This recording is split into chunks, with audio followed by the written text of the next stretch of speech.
It's time to enter your fit girl 4 era, and I'm going to tell you exactly why and how you can do that. For those of you who don't know me, hi, my name is Flo. I'm a certified personal trainer, and my mission on here is basically to help you reach your dream body the healthy, the sustainable way. You know, I've done it myself, my clients are now doing it, so why not you? This is the easiest time for you, literally the easiest time to transform your body. I think I've already made a video about how you can become your best self before the end of the year, but I really wanted to actually give you why right now, because we tend to think, oh well, the year is almost over, so we might as well, you know, wait until 2025, but literally you've got 3 months now, and in that time span you could literally just achieve your dream body. So why not start now and get ahead of everyone instead of waiting? Also, don't forget that you can now listen to this in podcast version, because why not? And I figured that I listen to podcasts way more than I actually watch YouTube videos. So if you want to listen to this on the go, you're free to do it as well. Here are the chapters for this video, and let's talk about why autumn is the best season for you to get your shit together and accomplish things. I've had to do a lot of digging basically to figure out why this was the best season, because it felt counterintuitive, right? For me it would be maybe January, new year, new me, but actually is autumn. So this is a graph that I found and I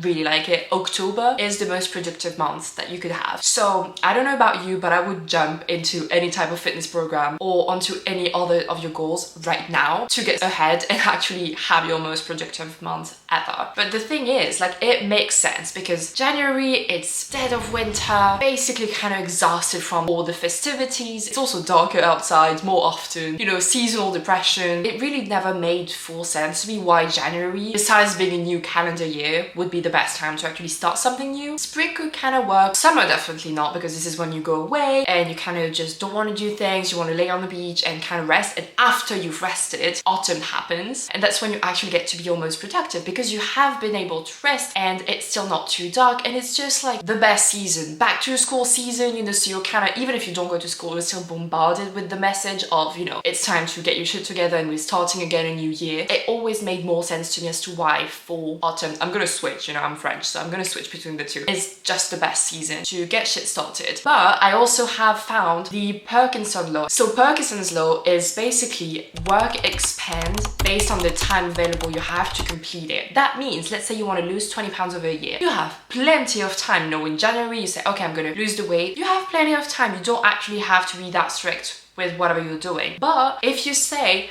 beginning of September, even now, beginning of fall, autumn, I'm going to lose 20 pounds, you have 3 months. You have way less time to complete that. Still possible, mind you, my entire program is about that. But you have less time. That means that you're going to be more productive and take bigger actions that are actually going to do something, have an impact, and change stuff for you. So the least amount of time you have to complete an action, if it's realistic, is basically going to help you reach that goal, because you have that time pressure, that deadline that's running off, because you have less time to get there. And I've also felt that autumn was kind of this cozy, more balanced approach to life, when you're like, okay, so I still want to rest, I still want to snuggle at home, you know, with a book, because it's kind of that season still. You can be productive but still be balanced in that way. I think this is the best time to cultivate the right mindset and actually make this a lifestyle. Alright, chapter 2, getting back on track after summer. I think that most people intuitively kind of get back on track just because, as I've said, back to school thing, you've got the gyms that have their nice September or autumn type of discounts. It's easier for you to actually get in there. But let's talk about how to actually get back on track. The first thing I want you to do is create a goal as per fucking usual. You want to know exactly what you want to accomplish, and I actually do that for every quarter. You want to write down what's your goal until the end of the year. What do you want to have achieved before 2025? And in terms of fitness, it can be like a weight goal. As long as it's achievable, I think don't try to lose more than like 1 to 2 pounds per week is achievable, so try to count with that. But yeah, have a set weight goal if that's what resonates with you the most. From there, ask yourself, why is it important for you to reach that? Every single one of my clients know that when you start working with me, the first chapter of mine, because I also have like an online course type of thing alongside the program, lesson like 1 is basically writing a letter, all the reasons why you want to just completely change your lifestyle and actually get to your goals. And it's always stuff you're running away from. For example, I don't want to feel low self-esteem, low self-confidence, I'm tired of hiding in big clothes. And it's also stuff you are running towards. I want to have more energy, I want to feel better about myself, I want to, you know, have a six-pack, even if it feels empty and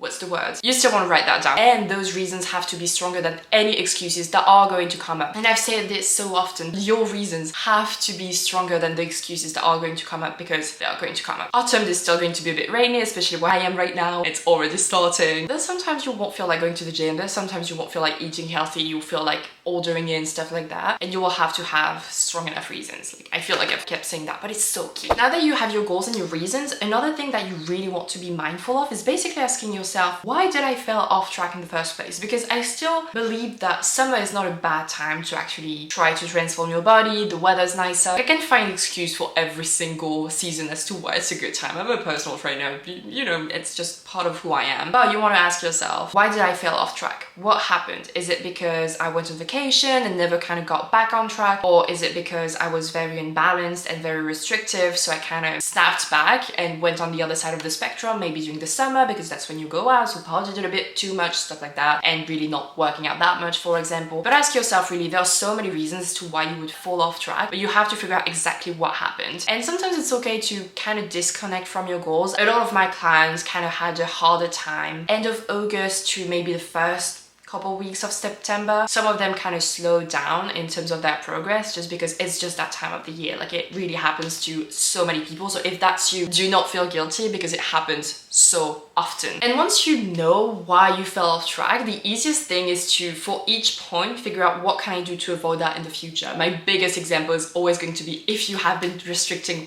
way too much, of course you're going to fall off track. So the point of that is you just want to be more balanced. Again, this season is going to be perfect for that, but be more balanced, you know. Instead of going to the gym every single day, try going 3 times per week. Instead of running every single day, try running 3 times per week. You know, just find a way that would work for you, for your schedule right now. And even if you have that deadline that is fast approaching, it's almost 2025, you still want to make sure you don't lose your health and yourself in the process. Now, there's something I want to talk about, and that's basically because I was scrolling on Pinterest to sort of create that vision board for that Q4, and I saw this energy givers versus energy takers. And I think that's a nice list to have, again, to get back to this nice, cozy, balanced feeling that autumn has. Where do I give my energy that I wish I didn't? And that kind of is taking energy away from me that I wish I could redirect to somewhere else. For example, scrolling on Instagram, which I have stopped for the most part now that I've moved, which is so cool. And you know, even being on dating apps, like, I have done that, and that kind of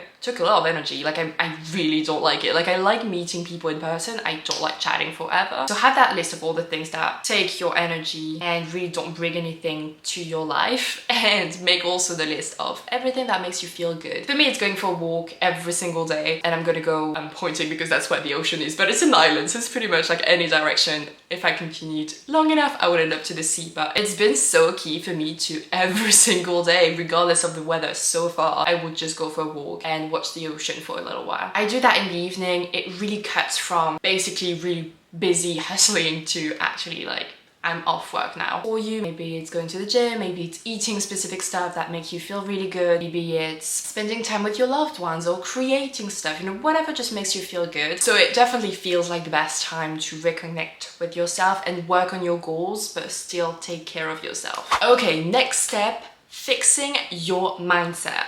And it might not sound right based on what I've been talking about, but it's not because it's a 3-month thing that you can do to get to your, like, dream physique that it's going to be a 3-month thing and then that's it. I feel like a lot of people have that mindset of, and I've seen that because when I scroll on Threads, for example, I see a lot of people actually talking about that and talking about it that way. Oh, I'm just, like, have to work out for the next 12 weeks and then eat healthy, and once I have my dream body, I can go back to my old lifestyle. And I keep saying that you can't go back to your old lifestyle. This is your life right now. You can't expect to go back to a lifestyle that made you fat in the first place and then not get fat. Don't get me wrong, that means that you will be able to be more balanced. You have to be a bit more disciplined while you're changing your body, and then maintaining is much easier because your body, like, homeostasis, not changing, but that still means that you have to put in some effort. And that's why it's so key to have a balanced approach to your goals. And you definitely want to see fitness if that's really what you want, and if you want to maintain that dream body as a lifelong journey over just a 12-week program that is going to stop. And I mean, a lot of studies actually show that most people are able to maintain something for like 3, maybe 4 months, and then that's it, which is kind of a good thing in terms of if you start now, because basically you have 3 months and a half to January. So in that time, you'll be really committed. That's the most productive time. So you'll be able to get shit done and actually get to your goals. And then January, new year, new me, you will be able to have another 3-4 months of you actually still being in the new year, new me type of vibe. So that's like 6 to 7 to 8 months of you being able to transform your life. With that being said, that means that the 3 months up until 2025 can be a bit more strict in the sense of being a bit more disciplined and actually having a routine that will change your body. And then once you hit January, you would have that, 3 to 4 months time of figuring out the routine that you can maintain for the rest of your life that would be a bit more balanced, maybe a bit more flexible, less strict, just because you've already have achieved your dream body. So you just need to learn how to maintain it. And that's why my program is most of the time 6 months, right? Because first 3 months is about completely transforming your body and actually learning how to do that. And then the other 3, it's about definitely how to maintain it so you don't gain the weight back. And I found that this 3, sometimes it's like 4 months and 2, but like this 6 months time period is so key. So right now is literally the best time for you to do that, because you have those timestamps along the way that will help you keep pushing to make this a lifestyle. But the point is,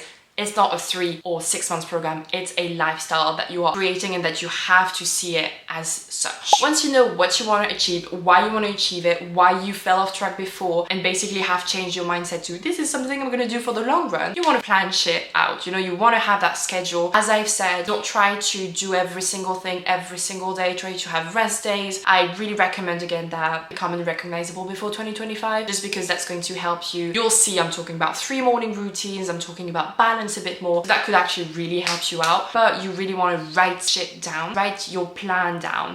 How many times per week do you want to go to the gym? When do you want to go to the gym? Schedule that in your phone as a fucking appointment. You wouldn't miss an appointment to the doctor, so schedule the gym as such. Figure out, based on the obstacles that you've had, how you can go around that so it makes it easier for you to stick to the routine after. Don't get me wrong, it's going to be trial and errors, like maybe for the next 3 months, right, until the end of the year. This worked, this didn't, this is what I should do, this was a good idea, it doesn't work for me, so let me change that. You have to be willing to do the work of making it fit your lifestyle so well that it's just going to become a part of you now. For example, for some people it's going early to the gym, others going to go after work. You want to try multiple things. Some people it's like at noon, lunchtime. Sometimes it's meal prep everything on Sunday. For some other people it's cooking every single night. You get my point. You want to plan things out and adjust to make it as easy as possible. If you're someone who wants to lose 20+ pounds within the next 90 days, so before 2025, without starving yourself, spending hours in the treadmill or cooking, without saying goodbye to your favorite food and basically any social events ever, and of course without getting the weight back right after, I highly suggest you book a free consultation call with me below, completely free, just to see if and how I can support you. And if I can, I will 100% welcome you into the program. Again, I've done it myself, my clients are now doing it, so why not you? And that was pretty much the end of this video. Thank you so much for watching. Like, subscribe, comment, share, all that good stuff. Let me know what questions you have and if you